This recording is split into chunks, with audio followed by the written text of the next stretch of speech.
मुस्तफा पहले आपके पास आएंगे, क्योंकि हालात जो हैं और ज्यादातर जो आंकड़े दिखा रहे हैं, कल उद्धव ठाकरे ने कहा है कि एक बार फिर से हम विचार करेंगे, तो हो सकता है कि लॉकडाउन लग जाए, यानी इसके अलावा चारा नहीं है। चेतावनियों के बावजूद लोग समझ नहीं रहे हैं। जो आंकड़े आप देखेंगे तो वो आंकड़े जो पिछले साल में जब कोरोना की शुरुआत हुई थी तब भी मुंबई और महाराष्ट्र में देखे नहीं गए थे। मुंबई में कल एक दिन में 8,800 केसेज आए हैं। उद्धव ठाकरे ने साफ कर दिया है या तो आज में या फिर कल तक संडे तक नए रिस्ट्रिक्शन आने वाले हैं, फिर वो कंप्लीट लॉकडाउन के होते हैं या फिर नाइट कर्फ्यू का टाइम बढ़ाया जाता है, ये देखने वाला होगा। लेकिन अभी आप देखें तो 3,90,000 एक्टिव केसेज महाराष्ट्र में है और गति अगर आप केसेस की देखें तो इस गति पर रोक लगाने के लिए लॉकडाउन या ऐसा कोई बड़ा एक स्टेप ही लेना जरूरी होगा। सेकेंड वेव पूरी तरह से इस वक्त मुंबई महाराष्ट्र में है, लेकिन आम जिंदगी यूं ही चलती रही तो किस तरह से केसेस कम होंगे।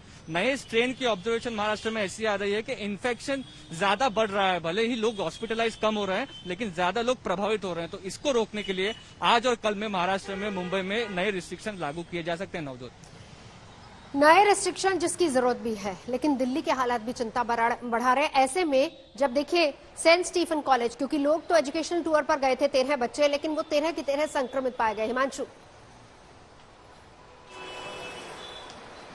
जी बिल्कुल, वो 13 के 13 संक्रमित पाए गए हैं और वो घूमने गए हुए थे हिमाचल प्रदेश। जब लौटते हैं सिम्टम पाए गए तो उसके बाद उनकी जांच की गई और वो कोरोना पॉजिटिव पाए गए।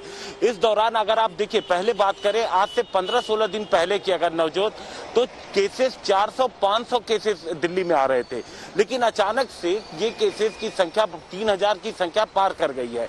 और इसका ये वजह है कि अब जो लापरवाही कहीं ना कहीं नजर आ रही थी दिल्ली में। अगर आप बाजार में जाइए, जो मेन पॉश इलाके हैं, जैसे मान लीजिए इस वक्त मैं खड़ा हूं बाराखंबा रोड पर, तो यहां पर आपको जो मैक्सिमम लोग दिखेंगे, आप देखिए वो मास्क में नजर आएंगे। लेकिन अगर आप आगे की तरफ बढ़ते हैं, जहां बाजार में ज्यादा भीड़ होती है, चाहे किसी भी ऐसे बाजार में जाए जहां भीड़ ज्यादा होती है, सब्जी मंडी होती है, तो वहां पर लापरवाही साफ तौर पर नजर आती है।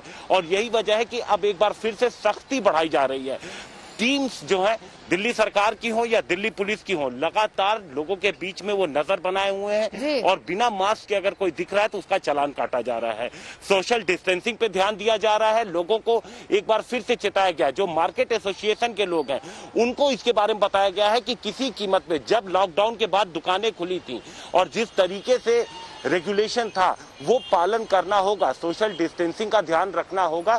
तो एक तरीके से जो रिस्ट्रिक्शंस हैं वो इस तरीके में कि लोगों को सावधानी बरतनी होगी अगर बचना है तो। जी नवजोत, जाहिर सी बात है, लेकिन इसको लेकर मुख्यमंत्री ने क्या कहा था पहले वो सुन लेते हैं, फिर रविश मैं आपके पास आऊंगी भोपाल। पिछले कुछ दिनों से दिल्ली में कोरोना केसेस काफी तेजी से बढ़ रहे हैं। देश भर में कोरोना के केसेस तेजी से बढ़ रहे हैं और दिल्ली में भी पिछले कुछ दिनों से कोरोना के केसेस बढ़ रहे हैं। दिल्ली के लिए ये चौथी वेव है, चौथी पीक हम लोग एनकाउंटर कर रहे हैं। लेकिन ये वाली पीक में जो देखने को मिला है कि एक्सपोनेंशियली इंक्रीज हो रहा, बहुत तेजी से केसेस दिन ब दिन इतनी तेजी के साथ केसेस बढ़ते जा रहे हैं। ये चिंता का विषय है। अभी जो स्थिति है, सरकार में लॉकडाउन किसी भी तरह का करने का कोई विचार नहीं है। हम स्थिति पे नजर रखे हुए हैं।